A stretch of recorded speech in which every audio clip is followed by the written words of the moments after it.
Now, what happened in the first general elections? We shall discuss this one with the heading of one party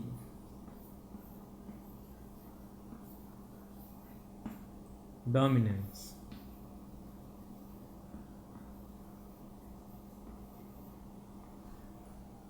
See, the first elections were conducted in the year 1952, the respective in the 1957, the other one in the 1962. In the first three general elections, the single party has got the majority of votes. The single party which got the entire majority of votes is the Congress. The Congress party was secured the maximum number of votes of nearly 45% of voting and 70% of the seats. What about the other parties which participated in the elections? Were they able to get the success of the result? See, it's clearly evident that it's one party dominance. So Congress got the majority of the seats and majority of the voting percentage. Automatically the other parties, the others were getting only 11% of voting, and they could not withstand their position even as an opposition party at that point of time. And in these 3 years of like 3 terms of elections, like 52 to 57 and 57 to 62 and 62 to 67, there was no other single party standing against Congress or talking against Congress. That is why it is also known as the Congress system.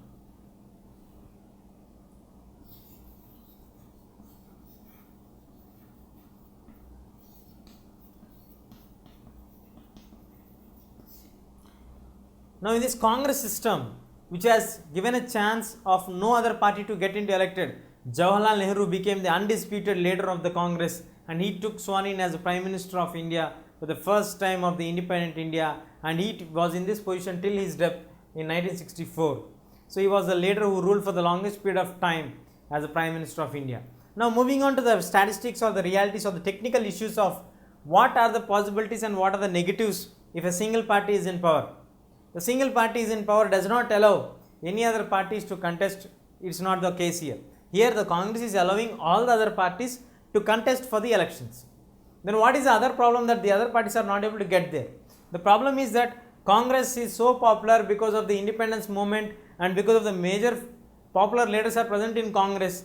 The victory of Congress has become very easy, and the other parties, even though they have the famous personalities in their parties, could not make their room so wide that they could not get any of the stagnant or strategic position in the politics. They are also getting some seats, but they could not determine the success of the Congress. So Congress made its clear victory in the first 3 elections, and evident that it is a national party and it got many of the positions here. Now, moving on to the technicalities. As per the democratic setup, we should have multi-party system. In the multi-party system, what is the real scenario here? In India, we don't have the multi-party system?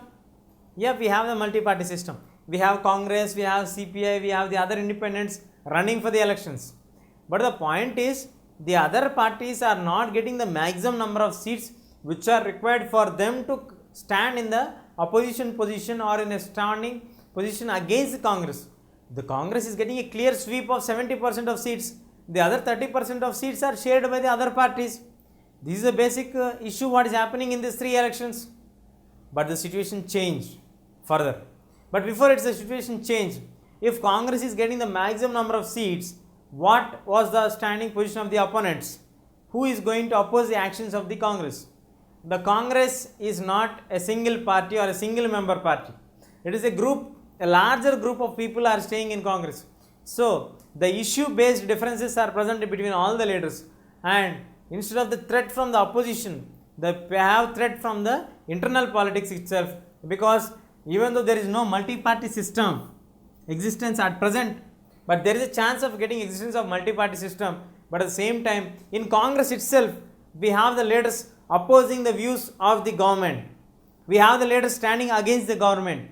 We have the leaders standing opposite to the view of the government and discussing about it. So in this way, there are opposition candidates also present in the Congress itself, to discuss about the opposition point of view, so that the benefit will be done to the people. And they used to struggle to get hype over their leadership, but not against the government. And at the same time, we never had any issue with the ideological differences so seriously. And the success of the Congress was, it was run uniformly in all the standards, and the other parties were also able to get groom after the 15 years period. That is, after the 1967 elections were very crucial elections, because for the first time we have seen the other non-Congress parties forming the government.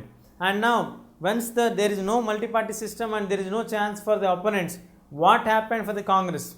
In the Congress itself, we have the leaders questioning the other issues which are not addressed by the Congress government. Then what made the solution for them? The leaders have thought within themselves and tried to solve it by bringing the necessary steps for it. In this way, the Congress, even though it has a single party dominance, it moved on further and brought a major changes, and successfully it ruled up to 15 years of the initial period, and the next term was a challenging term. What happened in the next term? We shall discuss now.